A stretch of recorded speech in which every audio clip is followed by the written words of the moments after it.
Sir అంతేనంటారా కాదంటారా? మీకు ఇచ్చినటువంటి భాగస్వామి ఒక సహాయముగా నీకు కనిపిస్తూ ఉంది. ఒక్క రోజు ఆమె లేకపోతే ఎలా ఉంటుంది సార్? అవునంటారా కాదంటారా?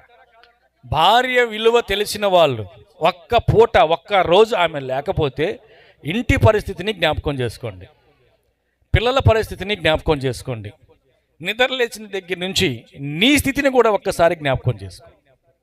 ఎవరు ఆమె? సాటైనటువంటి సాటైన సహాయం. ఇప్పుడు కాదు, అది ఆదిలోనే మనకి దక్కింది. ఆమేన్, హల్లెలూయా. నీ భాగ్యస్వామి, నీ భార్య ఎవరయ్యా అంటే ఆమె నీకు సాటైనటువంటి సహాయం. ఇది దేవుని వద్ద నుండి వచ్చినటువంటి స్వభావం, మనస్సు. ఆమేన్. దేని నిమిత్తము? మొదటగా ఆయన శోధింపబడ్డాడంట.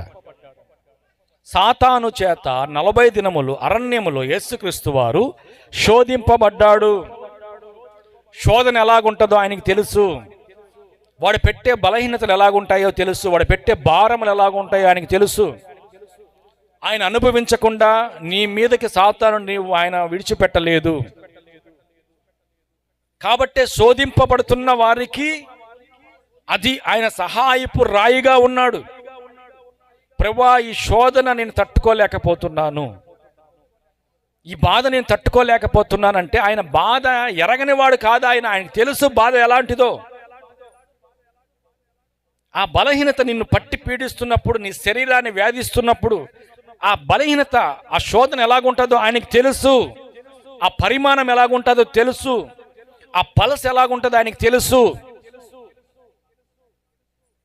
కాబట్టి ఆ శోధనలో ఆయన నీకు ఒక సహాయపు రాయిగా ఆయన నిలబడతాడు. ఆమేన్, హల్లెలూయా. రోమీయులకు రాసిన పత్రిక 8వ అధ్యాయం 26లో ఒక మాట ఉంటుంది. అటువలే ఆత్మయు మన బలహీనతను చూచి సహాయము చేయుచున్నాడు. ఆత్మ కూడా మన బలహీనతను చూసి ఏం చేస్తున్నాడంట? సహాయం చేస్తున్నాడు. బలహీనతల సమయములో దేవుని నువ్వు కోరుకుంటే, దేవుణ్ణి అడిగితే ఆ బలహీనతను కొట్టివేయడానికి ఆయన పరిశుద్ధాత్మను అనుగ్రహిస్తాడు. ఆమేన్, హల్లెలూయా.